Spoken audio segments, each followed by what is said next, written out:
नमस्कार दोस्तों, मेरा नाम विजय है और आप दोबारा से हमारे साथ ही पाठशाला के चैनल पे एक नरम और गर्म मुद्दे के साथ बढ़ने की कोशिश कर रहे हैं। और as all you know that हमारे भारत में जिस तरीके से कोरोना का प्रकोप बढ़ता ही जा रहा है, उसकी वजह से आज एक ऐसा मुद्दा मैं लेके आया हूँ, एक ऐसा टॉपिक लेके आया हूँ जो आज की जनरेशन और जो जनरेशन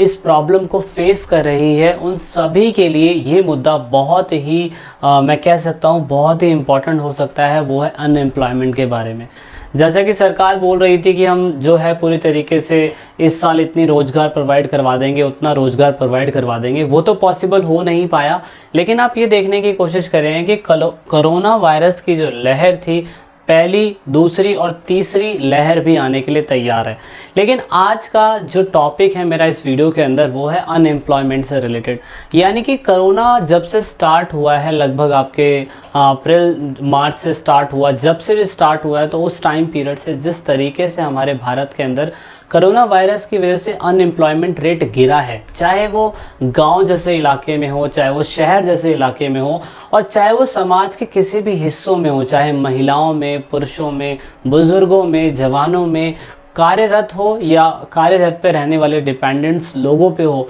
उन सभी लोगों पे किस तरीके से कोरोना महामारी जो इतनी विकराल रूप ले चुकी है दिल्ली के अंदर, उसका रेट बहुत ही ज़्यादा बढ़ता जा रहा है। और मे बी जिस तरीके से अनुमान लगाया जा रहा है साइंटिस्ट का कि तीसरी कोरोना वायरस की लहर भी आने वाली है, और उस महामारी के अंदर आप यकीन नहीं मानेंगे कि कोई भी इंसान जो है कह रहे हैं कि दवाइयाँ भी काम नहीं करेंगी। तो आप इससे अंदाज़ा लगा सकते हैं कि जब कोरोना वायरस की वजह से पहले ही एम्प्लॉयमेंट रेट इतना ज़्यादा गिर चुका है, तो आने वाले टाइम में कितना एम्प्लॉयमेंट रेट गिरेगा, उससे आप देख सकेंगे कि क्या फ़र्क पड़ेगा पूरे समाज के अंदर। पूरी तरीके से इस वीडियो के अंदर ये चीज़ कवर करी जा रही है कि एम्प्लॉयमेंट रेट पिछले साल कैसा रहा था और समाज के किस किस हिस्से पे इसका कैसा प्रभाव पड़ा था। और साथ में हम ये भी जानने की कोशिश करें कि अगर समाज में निचले वर्ग को, जनता को मरने नहीं देना है सरकार को, तो सरकार को कुछ स्टेप लेने चाहिए जिससे जो आम जनता है वो कहीं ना कहीं थोड़ी बहुत तसल्ली भरा जीवन जी पाएगी इस कोरोना महामारी के दौरान। तो आइए स्टार्ट करते हैं। तो ये जो वीडियो मैंने स्टार्ट करनी है वो मैं फेक नहीं बता रहा हूँ, मैंने एक पूरी तरीके से इसको फैक्ट बेस पे भोपाल के अंदर स्थित एक यूनिवर्सिटी, जिससे आप अमेज़ीन प्रेमजी यूनिवर्सिटी बोलते हैं, अजीम प्रेमजी यूनिवर्सिटी बोलते हैं, इस यूनिवर्सिटी ने पूरी तरीके से कोरोना काल में रहे जितना भी टाइम पीरियड बीता था, उस टाइम पीरियड के बीच में एक सर्वे करा, और सर्वे करने के बाद उन्होंने कंक्लूजन निकाला कि उस टाइम पीरियड में समाज के जो निचले वर्ग के लोग थे या समाज की अलग अलग कैटेगरी के लोग थे, कोरोना काल की वजह से उनके साथ क्या क्या दिक्कतों का सामना करना पड़ा उन्हें, और साथ में उनकी लाइफस्टाइल में क्या बदलाव आया। तो वैसे तो ये जो स्टेट वर्किंग ऑफ इंडिया, इस मैगजीन, इस बुक के अंदर पूरी तरीके से अजीम प्रेमजी यूनिवर्सिटी ने इसमें बताने की कोशिश करी है। उन्होंने जो टाइम पीरियड लिया है वो लिया है मार्च 2020 से दिसंबर 2020 तक का सारा डेटा इकट्ठा किया है। अभी आप देख सकते हैं कि आपका मई चल रहा है, लेकिन उससे पहले का जितना भी, जब से कोरोना वायरस की वजह से लॉकडाउन लगा था और लॉकडाउन के बाद जो व्यवस्थाएं अस्तित्व में आई थी जून जुलाई के बाद, तो वहाँ तक के सारे डेटा को इकट्ठा करने के बाद ये बताने की कोशिश करी गई है इस बुक के अंदर, जो है state of working of India 2021। इसमें वो सारे लोग हैं जो समाज में काम करने वाले लोग थे। तो हम इस पूरी वीडियो के अंदर देखेंगे कि रोजगार पे क्या इफेक्ट पड़ा, एज यूजुअल, क्योंकि सरकार इस पे बात तो करेगी नहीं कि समाज में कितने हिस्सों को रोजगार मिला और कितने हिस्सों से रोजगार घट गया। उसके बाद हम आय की बात करेंगे, पैसों पे बात करेंगे, हम ये देखने की कोशिश करेंगे कि पहले आय कितनी हुआ करती थी और अब उसमें कितनी % बढ़ोतरी हुई है या गिरावट देखने को मिली है। समाज के अंदर असमानता बहुत ज़्यादा हो चुकी है और गरीबी में बहुत तेज़ी से वृद्धि देखी जा रही है। तो आप ये देखेंगे ये सारी चीज़ें, और आप ये भी देखने की कोशिश करेंगे कि सरकार को क्या स्टेप लेने चाहिए जिससे इन चीज़ों को दूर किया जा सके। तो सबसे पहले रोजगार की तरफ देखें तो आपको पता है कि एकदम से क्या कहते हैं, सरकार के द्वारा ये कह जाना कि आज से संपूर्ण लॉकडाउन लगने वाला है, तो उस टाइम पीरियड में आपने पूरी सोशल मीडिया के ऊपर, न्यूज़ के ऊपर, यूट्यूब चैनल के ऊपर कितना कुछ देखा होगा कि रोजगार में बसे हुए लोग, चाहे वो मुंबई में हो, चाहे वो दिल्ली में हो, चाहे कोलकाता में हो, कहीं पे भी हो सकते हैं,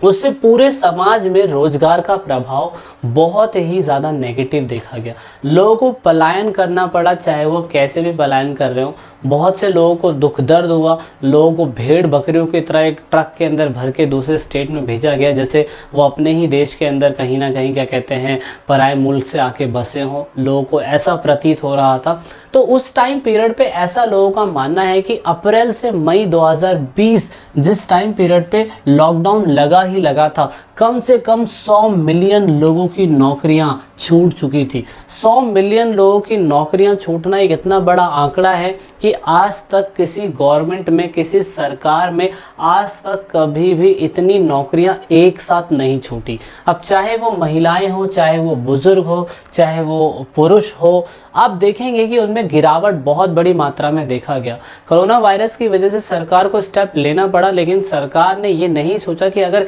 इतने मिलियंस ऑफ पीपल्स की जॉब छूटेगी तो वो कहाँ जाएंगे, वो क्या करेंगे, कैसे जिएंगे, किस व्यवस्था में जिएंगे। कितने लोग तो इस सिचुएशन की वजह से, इस पैरामीटर की वजह से दिमाग में इतना वर्डन पड़ा होगा कि वो लोग ऐसे ही मर गए होंगे। तो आप इससे देख सकते हैं कि ये तो हुआ, उसके बाद जिस तरीके से कोरोना वायरस बढ़ा, उसके बाद जून के लगभग बाद ये देखा गया कि व्यवस्थाएं थोड़ी बहुत ठीक होनी चालू हो रही थी, लेकिन फिर भी 15 मिलियन, अगर मैं कहूँ 100 मिलियन लोगों का रोजगार छूटा था, तो कुछ लोगों को रोजगार पे दोबारा बुलाया गया। जैसे कि जो गवर्नमेंट एम्प्लॉयज़ थे, जो स्टेट के एम्प्लॉयज़ थे, जो किसी कंपनी के अंदर बड़ी पोस्टों के अंदर थे, उनको दोबारा बुलाया गया। लेकिन फिर भी 15 मिलियन लोग अभी भी काम से वंचित हैं, इनको काम नहीं मिला है। जो सरकार सेंट्रल में बैठी हुई है वो इनकी तरफ फोकस ही नहीं करे, इनको अभी तक कोई जॉब नहीं मिली है। ये बेचारे या तो अपने गाँव में है, या नॉर्मल खेती कर रहे हैं, या सिर्फ एक आस में, एक सहारे में जी रहे हैं कि कोरोना कब खत्म होगा, ये लोग अपने वर्क प्लेसेस पे कब जाएंगे। ये वो लोग हैं जो दिहाड़ी मजदूरी वाले लोग हैं, अनस्किल्ड लेबर है, इनका क्या होगा। इनका सरकार कुछ ना कुछ करेगी, लेकिन हाल फिलहाल सरकार अभी जो 100 मिलियन लोगों की जॉब छूटी थी उसमें 15 मिलियन आंकड़े बिल्कुल फैक्ट हैं, ये लिखे हुए हैं कि इतने लोग आज तक, चाहे इसमें महिलाएं हो, चाहे इसमें पुरुष हो, आज तक उनको जॉब नहीं मिली है। दूसरा, आय में भी काफ़ी प्रभाव देखने को मिला है हमें। जब 100 मिलियन लोग एक साथ ही क्या कहते हैं जॉब से निष्कासित हो जाएंगे, जॉब से निकल जाएंगे, तो आप ये देखेंगे कि यहाँ पे आय में कम से कम जो श्रमिक था बेचारा, जो हमारा लेबर था, उसकी आय में 17% गिरावट देखने को मिली। अब इस आंकड़ों की तरफ अगर आप जाएं तो आपको लगता है 17% क्या होता है, 17% तो कुछ भी नहीं होता है, लेकिन 17% बहुत बड़ी मात्रा में होता है। एक किसान जो बेचारा नॉर्मली क्या कहते हैं अपनी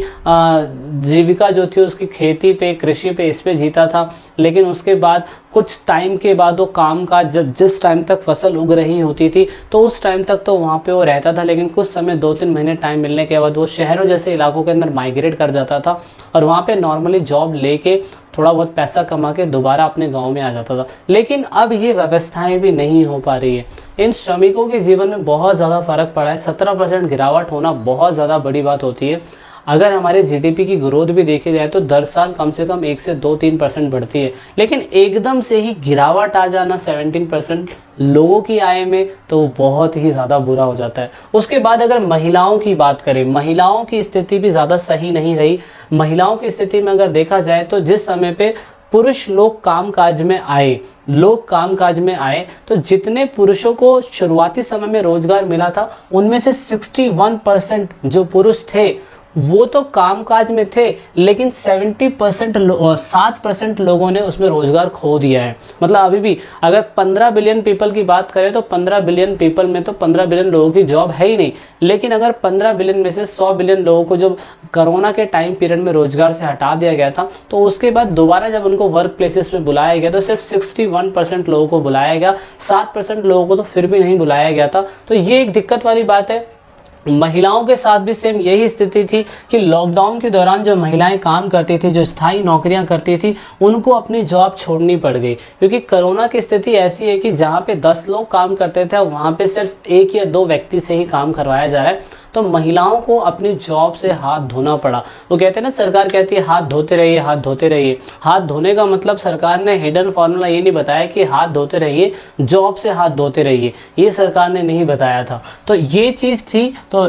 चाहे महिलाओं की बात हो, चाहे वुमेंस की बात हो, दोनों ने अपना रोजगार खोया और गरीबी की दर में तो इतनी तेज़ी से गिरावट आई है, लोगों का जीवन यापन करना बहुत ज़्यादा मुश्किल हो गया। महामारी के दौरान ऐसा कहा जाता है, जो राष्ट्रीय न्यूनतम वेतन भी होता है ना, राष्ट्रीय न्यूनतम वेतन कहने का मतलब जो न्यूनतम होता चाहिए सरकार के हिसाब से लोगों की क्या कहते हैं पैसा कमाने का एक महीने का, वो भी संख्या में गिरावट देखी गई है। आप देख सकते हो यहाँ पे 230 मिलियन लेवल पे लोगों की आय में गिरावट यानी कि वृद्धि हुई है। वृद्धि इन द सेंस की सीमाओं के नीचे रहने वाले लोग हैं ये, मतलब इतने लोग हैं। अब अगर मान लीजिए कि सरकार का आंकड़ा है कि 5,000 रुपये एक महीने का अगर आप कमाते हैं तो ये राष्ट्रीय न्यूनतम आय हो गया, लेकिन कम से कम 230 मिलियन लोग हैं जो 5,000 से नीचे तक भी नहीं कमा पा रहे हैं इस स्थिति के अंदर, इसलिए उनमें इतनी ज़्यादा वृद्धि देखने को मिली है। जहां 100 मिलियन लोगों का रोजगार एकदम से छूटा था,